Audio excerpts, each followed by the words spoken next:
The Irish poet Seamus Heaney once wrote, "History says, don't hope on this side of the grave, but then, once in a lifetime, the longed-for tidal wave of justice can rise up and hope and history rhyme." This is our moment to make hope and history rhyme. United in our love for America, united in our love for each other. For love is more powerful than hate. Hope is more powerful than fear. And light is more powerful than dark. This is our moment. This is our mission. May history be able to say that the end of this chapter of American darkness began here tonight. Welcome to Real News. This is Mark Steiner. Great to have you all with us today after the DNC. And speaking of that, we're joined today by James Zogby, who has been a leading voice among progressives in the Democratic Party for some time, helped co-managing Jesse Jackson's campaign, working with Dennis Kucinich, and of course, Bernie Sanders, serving on the DNC for the Sanders Coalition. And Jim Zogby is founder and executive director of the Arab American Institute, and has joined us numerous times and joins us again today to look at what just happened over these last 4 days in the virtual Democratic Convention. And welcome, Jim. Good to have you with us. Thank you. Thank you, Mark.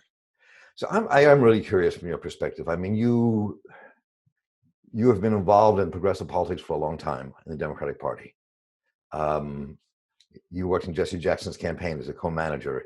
I remember that scene in '84 where you were waving the Palestinian flag and the battles that took place around progressives. And now we've seen ourselves come to 2020 with this super PAC created by a number of environmental and progressive organizations. We saw the campaign of Bernie Sanders in these last two elections. And then we saw this DNC, which was a really mixed bag when it came to the progressive movement, when it came to defining the Democratic Party. So given that perspective from the 80s to now, how would you analyze what happened in the last 4 days?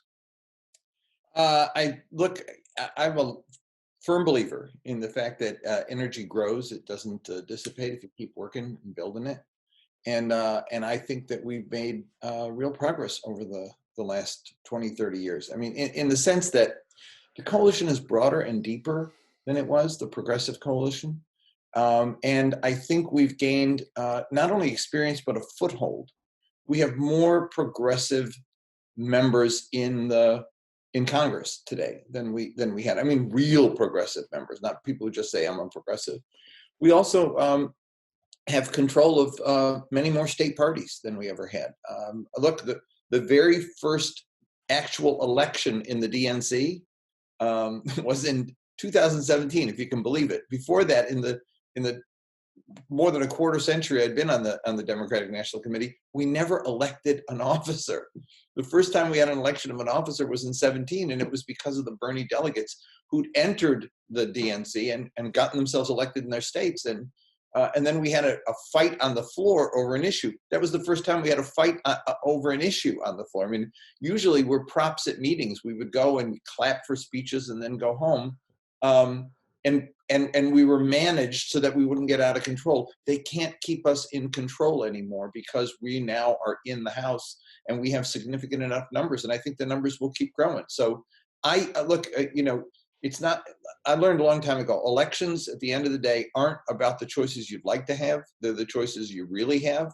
And I would love it to be Bernie, but it's Joe Biden. And I think we have an impact in the Democratic coalition. And so there's only one choice for us to make right now. We got to win this election and keep fighting, because it'll be easier for us to fight with a Democrat in the White House than it will be with this nightmare that we've got right now. So give the nightmare in front of us, and you and I have talked about the danger of what could happen in the United States for this kind of almost neo-fascism that's creeping up on us, this racist kind of coalition. That's a very scary prospect. But having said that, some people think, I've read this morning about what happened the last 4 days was more show than real power, that you had a lot of Republicans and center-right folks there who were making the major speeches, that AOC and others were kind of shuffled to the side, that the platform around Israel and Palestine and the climate change was altered and didn't have the effect and impact that people thought it was going to have. So what does that portend? Well, it portends. Look, look. First of all, on the Republicans speaking, I'm glad that we're giving them a home. They're kind of like they're the homeless upper class, right? The poor guys, they lost their party and they need a place to go. My insistence is, welcome into my house. Don't try to take it over. You're already screwed up yours. You got, you come at our invitation, period. That fight doesn't change because we gave them a place to speak. And frankly, I'm glad that they're saying they can't support Trump. That's a good thing. Will they have an impact on our debate? In the real sense of politics, look, the problem is right now, nobody has an impact on debate in Congress. I've never seen a situation like this before. You can't pass a bill, according to Mitch McConnell, unless you get more than 50 Republican votes for the bill. I mean, in the old days, you'd get 30 Democrats, 30 Republicans, they'd have a majority and you'd win. He will not pass a bill that doesn't have a majority of Republicans on it. And because of what's happened with McConnell and what Gingrich did, et cetera, the Republican Party is so polarized, they don't compromise at all. So these guys who are leaving the Republican Party are leaving this sense, this authoritarian, dogmatic, absolutist control of the party that a few folks have had that have made literally government dysfunctional and or are moving us toward authoritarianism, which Trump is the product of. So I'm glad that they're bolting, but I want them to go back and fight their own damn party and take it over and get, defeat the beast they created back in 20-something years ago. That said, I am not surrendering the progress that progressives have made. We did shape much of the platform. We didn't get everything we wanted, but we did shape aspects in the platform, even on Israel-Palestine. Look, one of the biggest victories for me on Israel-Palestine was it says we oppose efforts to delegitimize Israel, including the boycott, divestment, sanctions movement, but we support the constitutional right of every American to free speech. That's the same as a Republican Party platform saying we oppose abortion, but we support every woman's right to choose. The second clause they added nullifies the first clause. That's a big victory for us and a huge defeat for them. They've been wanting to say anti-Semitism. If you support BDS, it's anti-Semitism. They now say you have the right to free speech. That's a big victory. And while we didn't win everything else, and I didn't expect us to win everything else, our position within the party is stronger than it was. You got 190 members of Congress opposing annexation. AIPAC had to surrender and give them an okay to do it. We defeated Eliot Engel, we defeated Clay, we defeated Lipinski. We won and beat back challenges to Ilhan and Rashida. Frankly, the myth of AIPAC has been shattered, and I think we've got nothing but an upward trajectory right now. So I'm feeling good about it.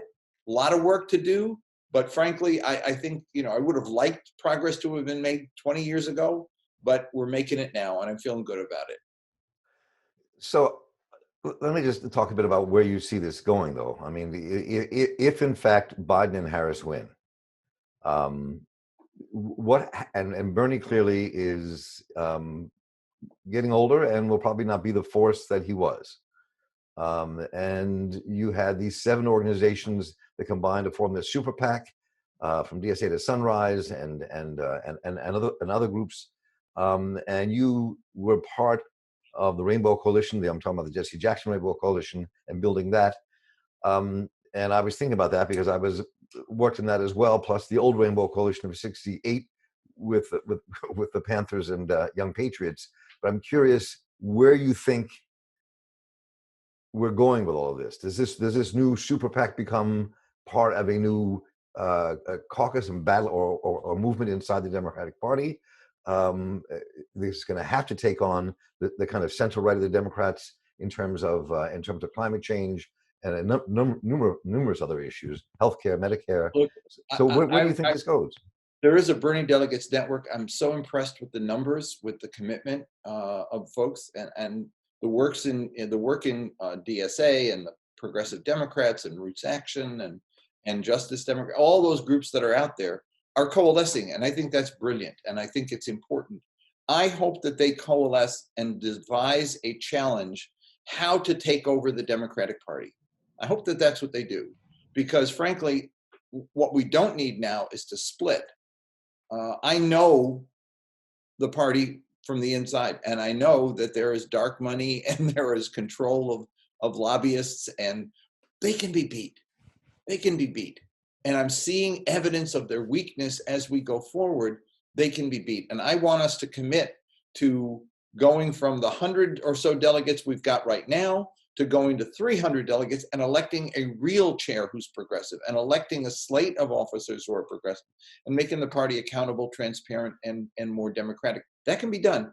And as far as I know, Bernie is isn't going to run for president anymore. Most likely he won't. But my sense is, I remember having dinner with him one night in Detroit last summer, and he with Cornel West and with Gus Newport and a few others. And I just got the very distinct feeling this is a transformational person in American political history who knows that that's what his role is. It's almost like he's Moses. He walks us to the river, but he doesn't cross over. But he understands that he has made real change possible and mobilized a lot of people who were wandering in the wilderness, right? And he brought us together. And as far as a young bench, we got a big young bench, and you don't have to look further than the Squad and a whole lot of other folks who are coming into Congress. Look, I thought, I tweeted that night at the convention that AOC spoke, I can't imagine in all the years I've been going to conventions, a minute that was more effectively used. That was a historic minute. There was so much in that minute. She stole the stage, and she was just fantastic. So we got a good bench out there. And I think, you know, there's folks who are coming up yet and running for state legislature and city councils and mayoral posts. I mean, Randall Woodfin is just a remarkable guy. And we got to, you know, I'm excited about the future. And, you know, look, it's an old guy. I'm an old guy, like, you know, and I've been down this road before. I thought that would happen in the 80s with Reverend, but we didn't sink our roots back down into taking over the party. We didn't do that. I see folks with a very different mindset today, and they get the fact that these are institutions that have to be challenged and changed, not ignored. So let me continue playing the jaundiced journalist for a while here, and because I love the biblical alliterations and the very positive outlook you're bringing to this conversation. I think is really important. But one of the things we saw in in the Democratic Convention was this pitch around basic decency, that pitting Biden against Trump in that sense. And so, but the question many people ask is that enough to win? Is that enough to to move this ahead? That can Biden being a nice guy and Trump being a jerk win an election? And I think, look, number one, I'm not sure that. Well, I think you're right. I mean, this was a pitch for decency, and it was a warning about the dangers of another 4 years. And frankly, progressives need to get it in their heads. Elections matter. I've been also down that road before. You know, Gore didn't matter. Clinton would have been a nightmare. Blah blah blah. You cannot tell me that the history of the century would not have been fundamentally different if Al Gore had been president and Hillary Clinton had been president. For all of the flaws that Hillary Clinton may have had, we would be in a very different place today, a much better place today than we are with Donald Trump. And the amount of suffering that this man has brought and the danger he poses, right? I mean, I am convinced that we have not seen the end of him if we beat him in November. What does that mean? In the sense that those armed militias that were storming state capitals, he will send them into the streets. I mean, I think that we will have the danger will be that we will have an insurrection on the part of the far right. He's already been setting it up for, they rigged the election. It's a fraud. He's tweeted it more than 80 times already in the last couple of months. He's setting it up for a violent response if he loses, that he will not, and he won't accept the loss. So I think there's a lot of people who worry about that, and yeah, being nice and you know, it pays off. I don't think that's all. That's what it's all about. It's also about being real. It's also about being real. When I saw Jill Biden, you know, in the classroom, walking down the halls into the classroom, I said, there are lots of people out there who say, I get that. I know what it's like right now with my kids here at home and I can't send them to school. I know what it's like to be afraid of what's happening in the street with, with random gun violence. When Gifford spoke, I mean, there are so many issues that they were talking about that resonate with people in their hearts that I think it was a good thing. I don't think that's all that it's about. I think they'll come out fighting as well. But I think that there's nothing wrong in reminding people, as Michelle Obama and President Obama did, that there's a different tone we can set in America. And look, I I tweet something nice about Joe Biden and I lose 100 followers on Twitter, right? I mean, for God's sake, folks, on the fellow progressives, I've been fighting this fight as long as many and maybe longer than most, right? And I've taken my licks. I mean, I've had my life threatened. I had my office firebombed. I know what the hell it's about. And for the sake of my kids and my grandkids, this election has got to go differently than the last one. If people say, oh, he doesn't matter, he's no good, he's a nightmare. That's what people responded to me in Twitter when I praised Joe Biden last night. He is not a nightmare at all. He may not be the effective legislator or the effective proponent of progressive politics that these guys want, but he is going to be a hell of a lot better person and president than what we've got right now. And right now, there's only one choice in front of us. It's not Bernie versus Trump. It's not Bernie versus Hillary. It is Joe Biden versus Donald Trump. There is no other choice to make. And to me, frankly, you got to go with the one who's going to get us out of this nightmare. And will it be perfect? No. Politics is never perfect. Will it be better? Absolutely better. And we cannot stand another 4 years of what we've just been through. And I think if people don't get that, then they are living way too goddamn comfortable a life, that they can afford to say, oh, it doesn't matter. There's no difference between the two of them. Who the hell are they to be able to have that amount of arrogance and self-absorption? And one lesson I learned a long time ago, if you get mad and you sit in a corner and lick your wounds, you're just going to get them infected. That's all you're going to do. And so the point right now is we got to heal the wound and not lick it. I could ask many more things, but I think that was a great closing statement, and we'll leave it there for today. And I think that you are right about the dangers that we face in terms of the militias and what could happen after this. And progressives have to be prepared for that. People have to be prepared for that in this country. I agree completely. As Eddie Conway, who has spent 40 years a political prisoner in this country and now works for Real News, said, we're not getting out of this without a fight. And I think he's right. Yeah. And Jim Zogbia, thank you so much once again for taking the time for the Real News. Look forward to more conversations. Thank you. Thank you. And I'm Mark Steiner here with the Real News Network. Let us know what you think. We're looking forward to dialoguing with all of you. I'm Mark Steiner. Take care.